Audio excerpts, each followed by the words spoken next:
Patrick McNeil here on the pregame show, joined now by Acadie-Bathurst T10 head coach Mario Durocher. Mario, I'll start off with what I've been asking all the coaches. It's been a strange year. Obviously, tell us how training camp went. I know it was a bit of a different camp than usual. Yeah, it was different, but I think we need to say that we're lucky that it's privileged to be able to do our sport, so we need to respect all the little things, the protocol that the league and Health Canada put together for us to be able to play. So we appreciate that, and we need to just follow little things that we have to. But like here in Bathurst, there's not too many cases of COVID, so we need to be sharp on that. And right at the rink, they're doing a pretty good job. We're almost on a bubble at the rink. We almost own the rink, we should almost say. There's not too many people who come here, so it make it easier for us to be able to do our things. Obviously, a tremendous start for your team, 3-0-1. Tell us about what's the key to success in these 4 games. Well, to be honest, just before we start the season, we have to make a move in the net, and that makes a big difference. I think the confidence of player came because the last 3 games of the training camp, we allowed 9 goals, 10 goals, 9 goals in 3 games, so it was too much. We were start to doubt about our defensive system, and so I think with the move we did, I think Chad Arsenault came in as an AP player, and he had his opportunity, and he take it, and he make a difference for us the first 4 games. He put their team in more confident, and we played the way we were supposed to play. You talk about Chad. What's been the key to his success? He goes to Charlottetown camp. He doesn't crack their roster, but obviously he's been great for you guys.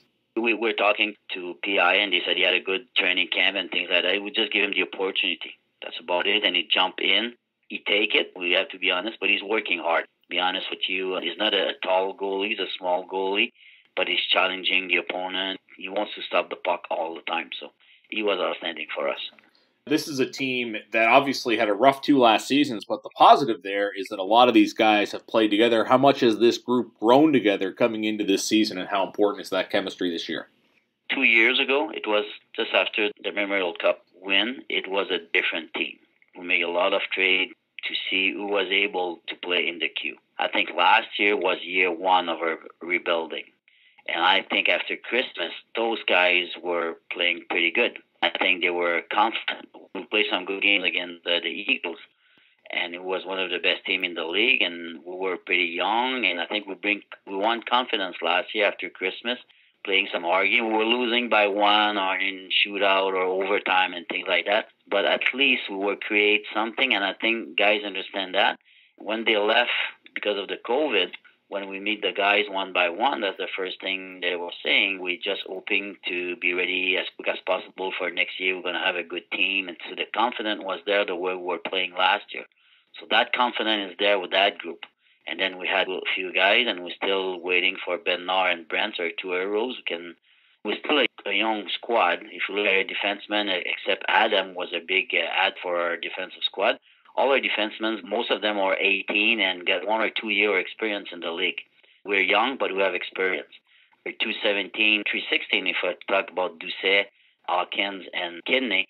They had a lot of ice time last year, so now they get more, and it's a draft year, so they're more ready, and they want to. I think what they learned last year, they just bring it at another level this year.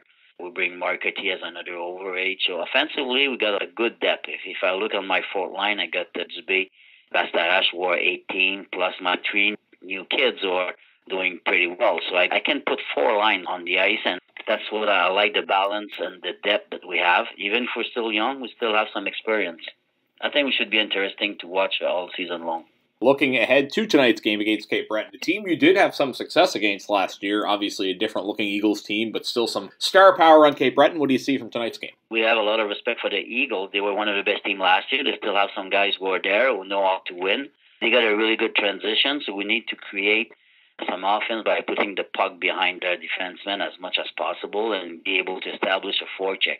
We know they don't really stop often behind the net, so we need to look for the transition. We need to be sharp in the neutral zone will be so important. So we cannot give them breakaways and 3-on-2 all night long. This is the most important thing for us. The neutral zone will be the key thing against those guys.